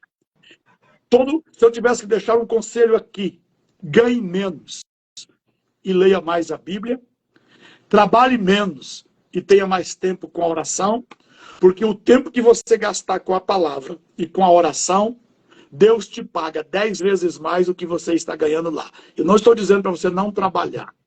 Eu estou dizendo para você priorizar o seu tempo e principalmente com os seus filhos. Porque hoje contar que eu reconciliei e hoje contar que eu sou um pastor, glória a Jesus. Mas esse período em que eu estive desviado, não queira passar pelo que minha mãe passou. E não queira viver o que eu vivo e não carregue as marcas. Não permita que os teus filhos carreguem as marcas que eu carrego. De crime, de droga, de prostituição, de adultério, de roubo. Eu fui perdoado, pastor. Mas eu carrego marcas e consequências que muitas delas eu não vou me livrar delas enquanto eu estiver aqui. Então, hoje, se uma mãe não quer ler a Bíblia para o seu filho na minha igreja, eu convido ela para ir embora, para outra igreja. Primeiro que eu não vou prestar conta de crente, não é isso que a Bíblia diz. A Bíblia diz que eu devo prestar o meu serviço como se eu fosse prestar conta. Mas quem vai prestar conta do seu filho, mamãe, é você. Quem vai prestar conta do seu filho, papai, é você, não é o pastor. O pastor tem que prestar conta do serviço dele e dos filhos do pastor. Então, nós começamos aqui uma visão. Novamente, eu convido você, se você quiser conhecer um pouco da mensagem, da visão que nós temos, os pais preparam o caminho para os filhos. Eu acredito, pastora, em algo que eu ouvi dezenas e dezenas de vezes. Antes mesmo de eu ser um obreiro, Deus falava comigo que ia levantar nessa nação 300 iguais a mim. Na época eu pensava, misericórdia, 300 crentes numa igreja igual eu, mata qualquer pastor. Depois eu... Uai, eu estou sendo tratado. Eu era o pior crente. Deus disse que ia ter 300 igual eu. Agora, quando eu já estava me sentindo assim, um homem de Deus, e Deus continuava dizendo, usando pessoas, dizendo, olha, eu vou levantar 300 iguais a você. Aí eu pensava comigo assim, agora sim, se eu tiver 300 igual eu, nós vamos fazer mais do que Gideão, né? Mas nunca chegou esses 300. Quando foi em 2006... eu entendi quem eram os 300, pastoras. Eram aqueles que eu nasci no meu ministério. E eu ia colocar neles um legado, que é esse princípio de fazer os filhos conhecerem a Deus, os pais apresentar filhos, Deus para os seus filhos. Deus me permitiu ir várias vezes em Israel. Lá eu participei do Bar Mitzvah, lá eu vi como funciona. E hoje eu tenho meninos aqui na igreja com 15 anos, tem um fazendo 15 anos hoje, o Levi Grubert, se alguém aí conhece, hoje é o aniversário dele, e eu acredito que ele tenha, eu não lembro agora, eu posso errar aqui, mas eu acredito que o Levi tem mais de 20 leituras da Bíblia dentro dele, e não foi só ele que leu, foi a mãe que colocou, a pastora Vânia e o pastor Marcelo. O Levi hoje é um dos melhores alunos do município, foi convidado para ir para outra escola que é superior à que ele estava. Ele começou a jogar tênis, não é o chamado dele, ele não vai ter carreira de tenista. Ele, na idade dele, já é o melhor do estado. Agora, final de semana, ele ganhou outro torneio. Nossas crianças, 3 crianças da nossa escola, um da escola militar foi o melhor aluno da escola militar do nosso município, outro foi o melhor aluno do município da escola que não é militar, e o outro da igreja foi o melhor aluno do estado. Os 3 são da minha igreja. Eles estão começando a incomodar a cidade. Por quê? Porque eles estão como aqueles que foram levados para a Babilônia. Só que aqui eu vou deixar a última mensagem. Foram levados 3.000 jovens escolhidos de Judá para a Babilônia. Quantos não se dobraram? Meu Deus, poderoso. Pegou a mensagem, pastora? A Bíblia diz que quase 3.000 jovens foram levados de Judá para a Babilônia. É os nossos jovens que vão para a faculdade, é os nossos jovens que vão para a vida profissional. Quantos não vão se curvar ao sistema? Quantos que não vão se curvar à prostituição? Havia 4 jovens lá que os pais fizeram algo correto. Vou falar uma triste realidade. Eu acredito, apóstolo, que a porcentagem ainda é essa. 0,01% dos criados na igreja tem autoridade para resistir o mundo à Babilônia. Meu Deus. Então, de cada 1.000 jovens na igreja, nós vamos encontrar uma minoria que não se desviaram ou que não carregam marcas. Então, isso é muito sério, porque é uma realidade. Não estou aqui apontando para ninguém, é só a gente olhar para a nossa família, olhar para as famílias da igreja, que não tem pequeno nem grande, os presidentes de ministério têm os filhos desviados, o membro mais simples da igreja também tem seus membros, seus filhos desviados. Esta menina aqui, ó, Gisele Pinheiro, 92, está escrito, meu Deus, me ajuda. Ela tem 4 filhas, ela é da minha igreja, ela nasceu na fé na minha igreja, chegou cachaceira na igreja jovem, casou com um menino na igreja jovem, e tem 4 filhos, menino, e vai ter uma menina agora. Ela tem o Miguel, ela tem o Lucas e o André, que são gêmeos, e ela tem o Noah. E agora vai partir para uma menina. Aqui na nossa igreja se faz filho, até Jesus mandar parar. Não é lei. Mas se você entender o que a Bíblia diz, que é para multiplicar, frutificar e encher a terra. Escreve aí, por favor, Gisele. Quantos livros cristãos seus filhos leram o ano passado? E quantas vezes você leu a Bíblia para os seus filhos? Crente vai cair o queixo aqui agora e vai achar que é mentira. Pastor, essas 4 crianças, o mais velho tem 12 anos, essas 4 crianças leram 90 livros, perdão, 120 livros cristãos infantil. Um deles, sozinho, leu 90. Ela leu 4 vezes a Bíblia para essas crianças no ano passado, e um sozinho. Olha aqui, mais de 100 livros. Já lemos a Bíblia 15 vezes para o menino de 12 anos. A Gisele já fez. E ela está dizendo aí, meu Deus, me ajuda. Vá no meu Instagram, no meu canal no YouTube, e procure lá, pastora Gisele e pastor Cleiton. Eles vão estar aqui, onde eu estou sentado aqui, contando para as mães, para os pais, como é o dia a dia, como ela conseguiu, como ela organizou o dia dela, para ela dar conta. E são pessoas, apóstolo, que eu olho para essa menina, eu amo ela como uma filha, ela chegou aqui moça na igreja, jovem, e hoje é uma senhora casada, que o único pastor que ela teve foi eu, né? Então não tem pastor para ela melhor do que eu, né? Graças a Deus, né? A família dela se converteu tudo por causa dela, né?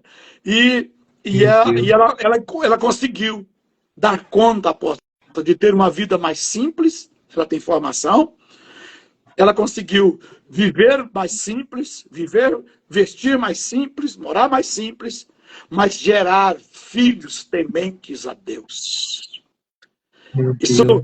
Isso me corta, ela estimula eu ser mais crente. E assim como ela, temos mais uma dezenas ou mais aqui. E aqui tem gente com 4, com 3, com 5, com 2. E quem não tem filho, tem 50 anos, as mulheres, eu digo, vai parir em nome de Jesus. Ah, mas eu não tenho útero, Deus vai botar o útero. Ah, mas eu tirei as trompas, Deus vai colocar as trompas. Só não pode ter filho sem marido. Mas se tiver marido, vai ter filho. E nós vamos crescer os nossos filhos, levando eles ao temor do Senhor.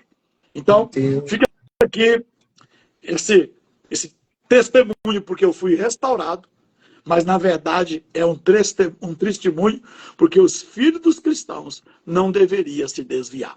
Se desviou, é porque nós estamos servindo ao Senhor com alguma deficiência. E uma delas é não levar os nossos filhos. Agora imagina, pastora, a Gisele já é uma pastora. Ela já leu para os filhos dela 15 vezes a Bíblia, para esse que tem 12 anos. Ela só pode parar esse trabalho quando o menor tiver 12 anos. A Gisele tem 30 e alguma coisa. Você já imaginou quem será a Gisele com 50 anos? Meu Deus. Porque o que Deus está fazendo nos filhos, também está fazendo nela. Agora sim, ela vai estar pronta para ir para a internet, para ir para os altares e pregar o evangelho verdadeiro.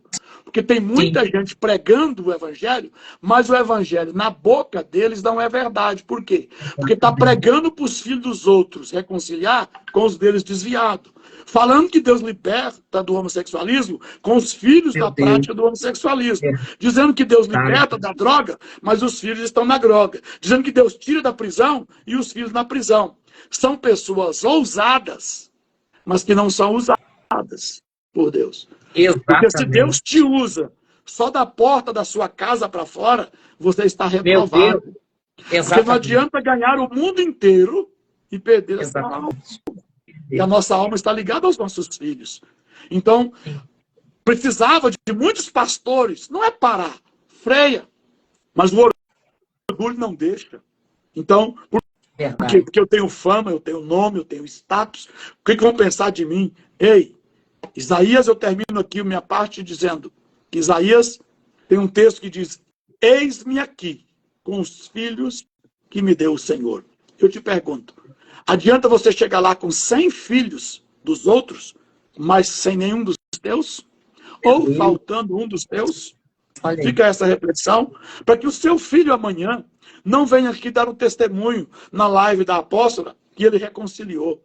Mas que daqui a pouco nós levantemos uma geração que a pessoa vai chegar aqui com 30, com 40, com 50 anos e diz: olha, eu nunca adulterei, eu nunca roubei, eu nunca prostituí, eu nunca soneguei imposto. Eu, como o apóstolo Pedro, sou uma pessoa pura. É com esses apóstolos que Deus vai levantar o avivamento da terra.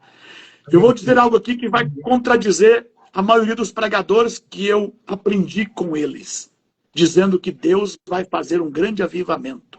Não vai, não. Porque Deus não vai ter um avivamento, por agora, com pessoas restauradas. Ele vai fazer com pessoas formadas.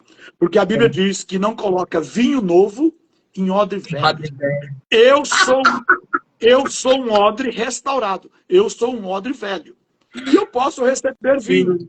Mas os meus filhos, meus netos, essas crianças que eu estou citando aqui, que estão sendo preparadas, elas terão condições de receber um vinho novo, tão precioso, apóstola, que eu ponho a mão em pessoas e muitas vezes o milagre não acontece.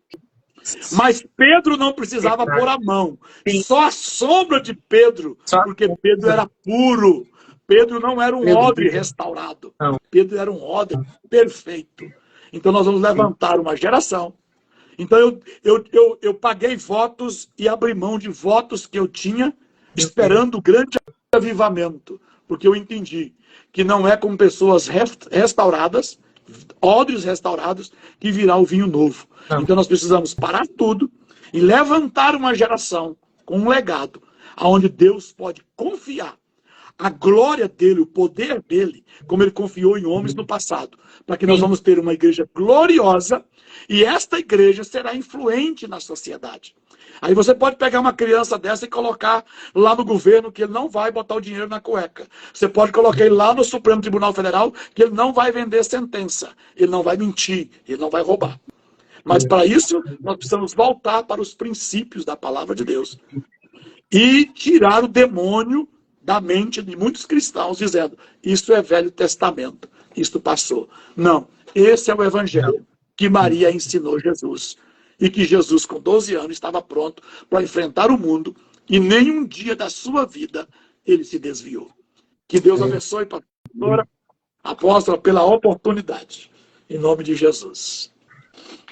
Meu Deus, que lindo! Que testemunho! Eu não imaginava isso, né? Algumas pessoas já tinham ouvido, eu não tinha ouvido ainda o testemunho do Senhor, né? Porque as pessoas veem o Senhor hoje, mas assim, quem é o Bispo Rinaldo? De onde que ele veio? Qual é a história da vida dele? Né? Tantos ensinamentos. E olha a história, né? Por trás de um homem, de uma mulher, tem uma história. Tem um legado. Alguém plantou, alguém semeou, alguém orou. Gente, fruto de oração. E aqui fazendo jus aqui ao trabalho que eu vi, que eu estou vendo você fazer aqui, né? Mulheres com espadas, né? Eu sou fruto, minha mãe é a principal delas, mas eu sou fruto de muitas pessoas que tiveram esse entendimento e que gastaram as suas vidas. Porque às vezes alguém pode dizer assim, tá perdendo tempo lá na internet. Não tá não. Eu conheço pessoas que se converteram ouvindo um testemunho. E nasceu nele a esperança. Quantos Rinaldos tem no mundo aí hoje, que saiu de dentro da igreja, filhos de líderes de oração, filhos de obreiros. Entende? Então vale a pena eu insistir aqui, e Deus abençoe o seu trabalho, apóstolo. Amém. Sempre. Que nunca te falte recurso, que nunca te falte ânimo, que nunca te falte saúde, e sobretudo, sabedoria do céu, Amém. Todos os dias, para você conduzir o ministério que Deus te confiou. Amém? Muito obrigado. Obrigado. Sim, tudo aqui é dele, sabe? Eu entendo que nada é meu. Eu só administro. Nada aqui é meu. Quando eu não gosto muito dessa exposição, né? Então, quando o Senhor falou assim para mim, você vai começar a fazer uma live. Aí eu falei assim, não faz isso comigo não. Aonde? Ele no Instagram. Eu falei, não faz não. Aí o Senhor falou assim, é necessário. Você vai convidar homens e mulheres que têm experiência comigo. Homens e mulheres que me conhecem. Homens e mulheres que vão abrir a sua boca e vão falar o que eu faço, o que eu realizo. Porque as pessoas não acreditam mais em mim. As pessoas não acreditam que eu liberto, que eu curo, que eu restauro, que eu pego um homem lá das drogas, eu pego uma mulher da prostituição, eu pego alguém de um lugar e eu restauro, eu curo, eu liberto. Então você vai fazer essas lives, porque as pessoas precisam ser alcançadas através desses testemunhos. Eu relutei muito, né? E aí o Senhor começa naquele diálogo comigo, e eu falei, tá bom, Senhor, qual é o nome dessa live? E ele falou assim, a minha história escreveu Jesus. Então, assim, o nome foi ele que deu. E esse momento aqui, foi o que o Senhor falou, não é para me receber glória, não é para me receber seguidor, não é dinheiro, não, é obediência. Amém. E eu entendo que isso aqui é dele, esse momento é dele, o tributo é dele, a honra e a glória é dele. Através desses testemunhos, vidas são alcançadas, eu recebo resultados, né? As pessoas entram em contato e falam, poxa, eu ouvi a live do apóstolo Rinaldo, eu ouvi da pastora tal, da fulana de tal, como falou comigo, eu estava passando no YouTube, no Instagram qualquer, e assim, de repente apareceu, eu falei, não foi de repente, esse de repente tem um nome, foi o Senhor que te trouxe e te levou lá para você ver. E aquela pessoa foi alcançada, foi impactada. E era uma palavra que a pessoa precisava ouvir para aquele determinado momento da vida dela. Que ela estava passando ou que está passando, bem parecido com o dia que o Senhor passou. Quantos homens estão aí? Quantos pais de família? Quantos sacerdotes que estão dentro das igrejas e estão fora dela? Não estão na presença do Senhor. Estão vivendo um título, um nome, uma posição, mas estão doentes, estão, né?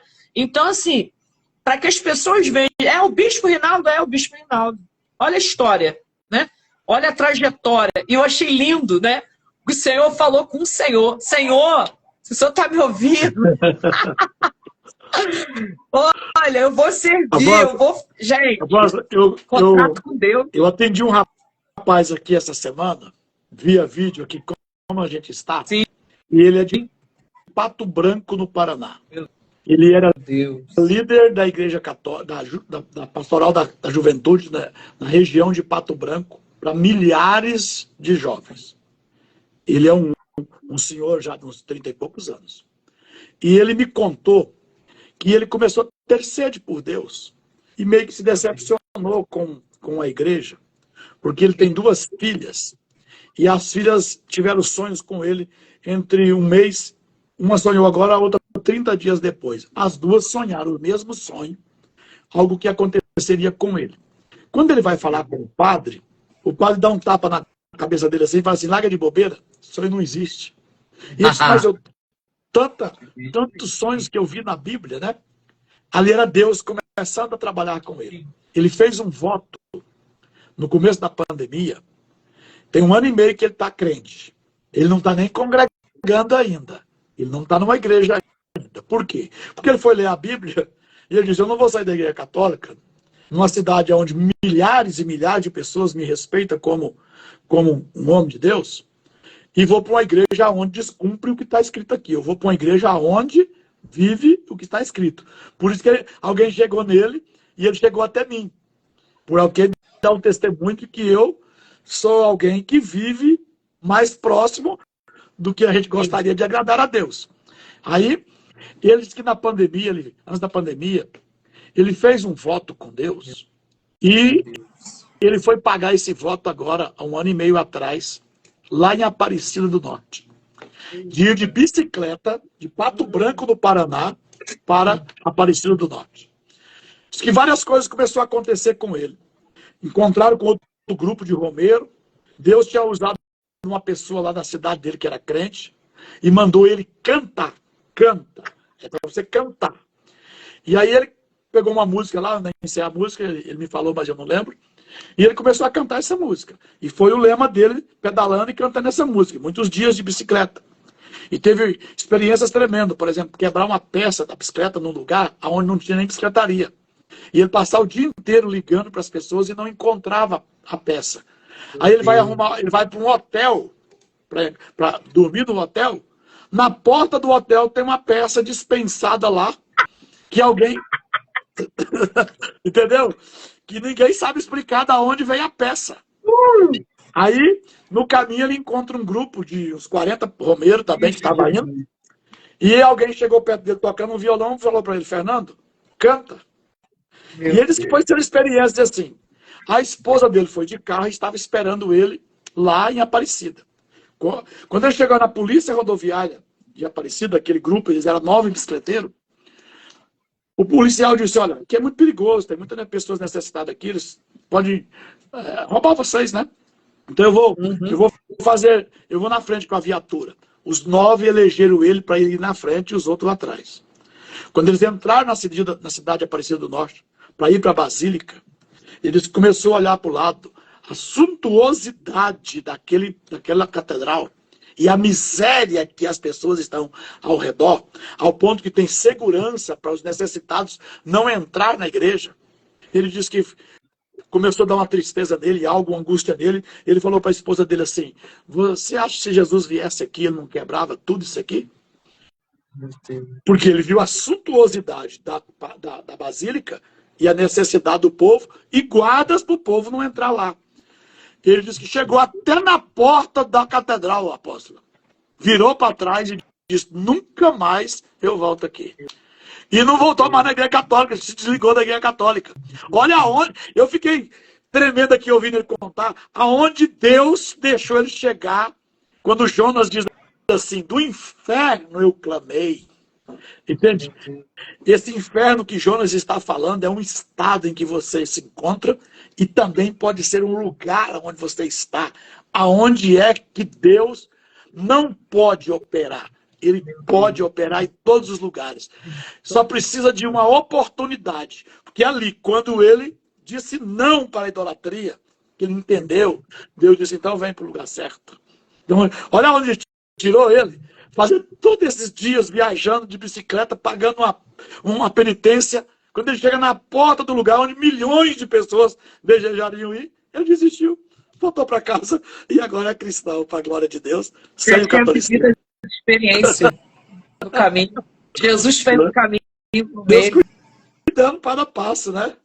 Foi quebrando toda a religiosidade, toda a mente. E ele conseguiu ouvir Deus. Isso é o que ele faz. Isso é o que ele faz, né? Amém. Esse é o nosso Deus, maravilhoso Deus. Esse é o Deus verdadeiro. Eu agradeço a oportunidade, agradeço por seu aceitar, né? De prontidão, por essa humildade, né? Esse carinho. Quando eu falei com o senhor falou assim, eu tô tremendo de medo. Eu comecei a rir, eu falei assim, rapaz. Mas é Deus, né? É que a gente ele está sendo... A gente é acostumado, por exemplo, a nossa congregação, a gente não tem aquele hábito que eu tinha na Assembleia de Deus. Quando eu cresci na Assembleia de Deus, a pessoa chegava e contava testemunho. E eu criei um sistema aqui de você não contar o testemunho antes do fruto. Porque tem muita gente que conta, apóstolo, quantas pessoas, por exemplo, já chegou um pastor aqui, vindo de uma região do Pará, e queria pregar na minha igreja, e disse, olha pastor, tem 3 meses que eu estou viajando, ganhei 1.250 almas nessa viagem. Você não vai pregar na minha igreja, você é o maior mentiroso do mundo, eu estou aqui há 20 anos, eu não ganhei 200 almas, como é que você ganhou 1.200? Eu vou botar as pessoas aqui dentro da igreja, eles vão levantar a mão e você vai sair contando para o mundo que eles aceitou a Jesus. Você pode voltar atrás e encontrar um dando fruto? É. Então, quando Tem que dar fruto. Quantos testemunhos que eu ouvi de pessoas que deu testemunho, que o pastor orou, foi lá no microfone e disse, Jesus me curou do câncer, e eu mesmo sepultei ele depois com o câncer. Entende? Aqui na minha cidade já veio um pastor, ele é um homem de Deus, eu respeito ele. Mas mais de 40 pessoas saíram empurrando cadeira de roda do estádio. E levantou cadeira de roda. E na segunda-feira, não tinha ninguém sem a cadeira de roda. Ei, isso é emoção. Pela emoção, alguém que tem um problema de coluna fica de pé. Entende? Agora, vamos primeiro comprovar.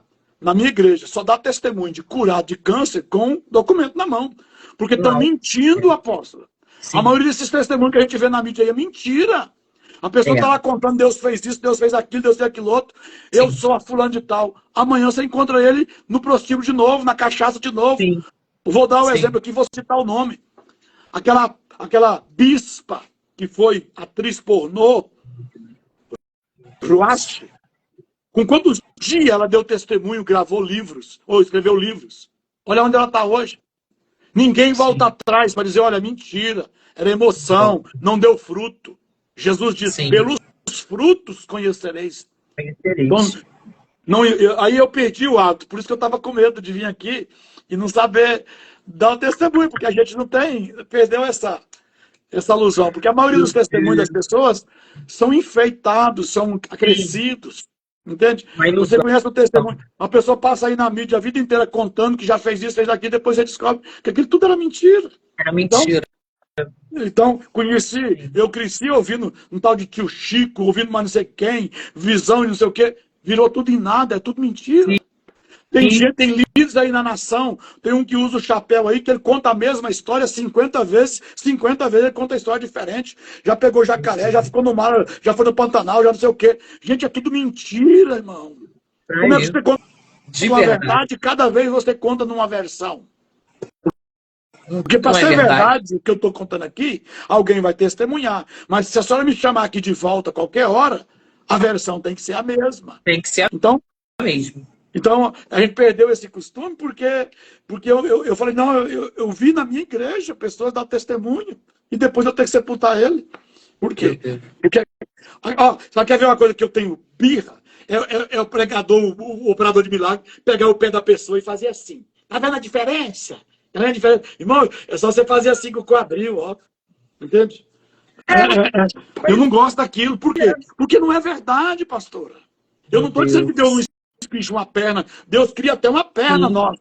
Mas não é, aquela hora não é, mentira. A pessoa nem mancava, não mancava.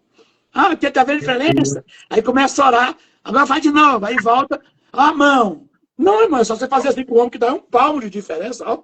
Não, entende? Envergonha o evangelho. Envergonha o evangelho fica desacreditado. Assim como tem uns cachorros aí, não tem um moleque aí dizendo que é cego, só tem 20% de visão. Agora, não, eu errei no que eu falei. Aí o cara vai lá e dá uma rajada de língua estranha, entrega um recado para a pessoa e diz, ó, ele tá falando da nação que você vai. Aí o outro apresenta lá a mesma frase, a língua dita que ele disse, como se fosse língua estranha. Até a frase ele decorou para fazer aquilo. Isso está envergonhando o evangelho. Tem. Aí os verdadeiros estão sendo desacreditados. Então, exatamente. Então, muito cuidado com os testemunhos. Né? Por isso que eu fiquei com medo. Falei, vai que eu vou lá e não sei nem falar direito. Né? Que isso. Algumas pessoas perguntaram aqui, as que entraram depois, né? Fica assim, gravada aqui na página, tá? Daqui a pouco ela sobe para o YouTube também, pessoal que não viu, né? Que quer ver depois, que entrou agora, quer marcar alguém, compartilhar com alguém, fica assim gravado todas as lives, né? Para que as pessoas possam ver e outras serem alcançadas. Então, bispo, um abraço. Amém. Obrigado pelo Senhor aceitar, compartilhar conosco uma porção, né, da sua história, do seu testemunho, impactando. Muito importante o que o Senhor falou, né? Bateu. Eu também falo muito sobre isso, sobre o ensinamento dos filhos, a base dos filhos, né? Eu sempre falo sobre isso. Se você não ensinar o seu filho o caminho, se você não doutrinar o seu filho desde pequeno, ensinar o caminho, quando seu filho crescer, aí ele vai dar para isso, para aquilo, aí você vai culpar a Deus? Não, a responsabilidade é sua como pai, como mãe. Não é só da mãe, do pai também. Os pais hoje pegam a criança com 1 aninho, 2 aninhos, dá um telefone. Em vez de estar ali, ó, ensinando, doutrinando, esse negócio lá na igreja de pessoas com telefone em culto, criança com telefone, que pai e mãe dá telefone que a criança ficar calada, para que ela não interrompa o culto que o pai e a mãe tá vendo. Não, comigo não tem isso não, eu arranco o telefone. Eu falei, não. Criança com telefone em culto, não. E a igreja, eles acham que a igreja que tem que educar as crianças. Não, educação vem de casa. A educação é o pai e a mãe que dá. Na igreja, lá no corpo, lá na igreja, a criança ela vai aprender sobre a palavra, os ensinamentos ali. Não é botar Peppa, desenho, Disney, pipoca para criança na igreja, não. Criança tem que receber palavra dentro da idade deles, dentro daquilo que eles vão entender, mas tem que trazer palavra, disciplina dentro do templo. Não é botar desenho para criança ver, não. Eu sou contra isso. Não aprovo, não assino, é palavra e ensinamento. E educação se recebe em casa, não é dentro da igreja. Não é o pastor que vai educar seu filho. Não é a pastora, não é o líder do departamento. Não, é você, papai, você, mamãe. Né? E falta isso, a gente vê, né? Dentro das igrejas. Quando o líder, o pastor vai falar, chato, e não sei o quê, e não sei o que lá, né? Mas não cabe a gente, né? Amém? Então, amém. Shalom, shalom. Amém. Um abraço. Ó, eu vou, hein? Vou me preparar para ir aí. Mato Grosso, né? Amém. Dezembro? 12 a 15 de dezembro. 12 a 15 de dezembro. Vou me preparar para ir nessa terra aí, Jesus. Amém. Oh, meu Deus. Amém? Shalom, um abraço. Tchau.